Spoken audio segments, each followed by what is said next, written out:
We at it again, huh? Why? Why? Why? Welcome back to My Sweet Little Duke, where we try to bring some joy, laughs, and smiles to your day. We are the morning of Saturday, August 6th, and Duke is trying to destroy the raccoon toy he got a couple of Christmases ago. He has still been crying over the last 6 days. Still crying. So I came up with the idea of giving him a toy this morning for him to destroy, chew up. Yes, I am keeping my eye on him because I do know exactly what he's capable of with these toys. Taking the tails off, taking feet off, fluff going everywhere, and pieces possibly going missing. But as far as the morning is concerned, at least he's busy. He's occupied. And he's not screaming. Which I'm beginning to think he's bored. That could very well be why he's screaming his head off at me. The other dog is out of heat. This has got to be because this dog is bored. How can you be bored, Duke? I'm taking you on walks as much as I can in the yard. I mean, I know that's not the most ideal situation, but considering the loose dogs in our neighborhood, it's the only option I have, my friend. Right now he's playing with his foot. But that toy is going to be destroyed before the day is over with, I promise you. And this is why you can't have friends, Duke. This is exactly why you can't have friends. Yep. That's what I'm afraid of. That's why we can't have friends over, Dukey. If there's one thing that this little dog does not do, it's sploot. That's about the closest to a sploot we'll probably ever get. And as far as the toy is concerned, that tail is about to come off. Trying to get some of that energy out of him. He's been bored. So, it's a good cool morning. Might as well let him have fun.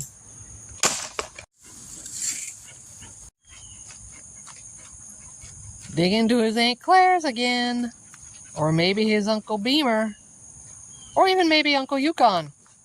Who knows? His second hole of the day in an attempt to try to wear him out so that he can have a good nap. Will it work? We'll just have to wait and see. We are Monday, August 8th. A few days away from school starting for the year. Duke is doing private time as per usual. I thought I'd take this time to answer a couple of questions that 2 of our subscribers have. We've recently pre-scheduled out, and you've probably seen one of the videos about hurricane season, how we prepare for it. And we've gotten some interesting questions from both Aunt Claire and Uncle Beamer. They want to know how hurricanes get their names and when hurricanes started getting names. It's a bit of a long story, so I'm going to try to keep it as short as possible. Before the 1950s, hurricanes didn't even have a name. The National Weather Service would use longitude and latitude to track the storms. It wasn't that easy for your average everyday person to do that. So they decided to start using names in the early 1950s. The problem was they kept using the same names over and over again. Again, not easy to track.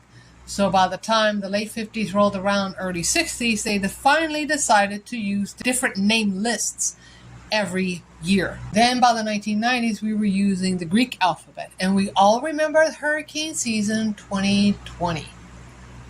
Hurricane Delta. Once a hurricane makes landfall and does enough damage, the name that was used for that storm is retired and another name takes its place. You can't exactly replace the name Delta out of the Greek alphabet because there's no other letter for it. So in last year, 2021, they decided to start actually using people names. And again, this year, they've done the same thing. They actually have people names.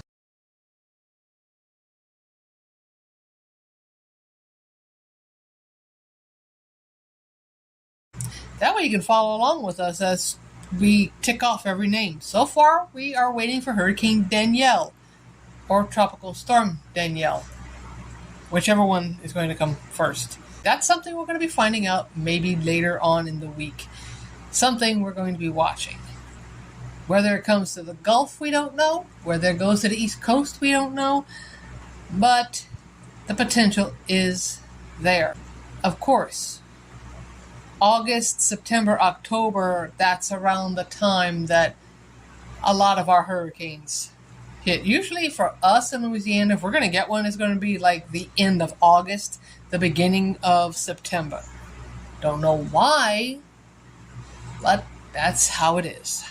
So we are waiting for that.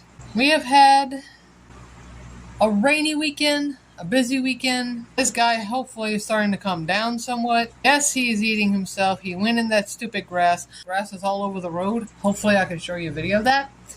And yes, he is eating himself. Of course, why not? He's going into that St. Augustine grass, and he is allergic to it. Right, Duke? Yeah.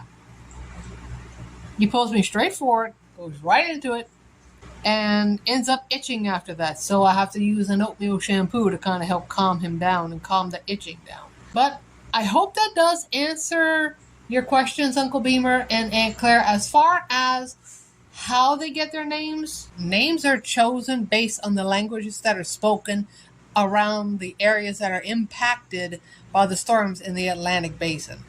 Since English, French, and Spanish are the three main languages that are spoken, that's the names that are chosen. Here's something else a lot of people probably don't know. It wasn't until 1979 that male names were actually used to name hurricanes. Otherwise, all hurricanes used to be female.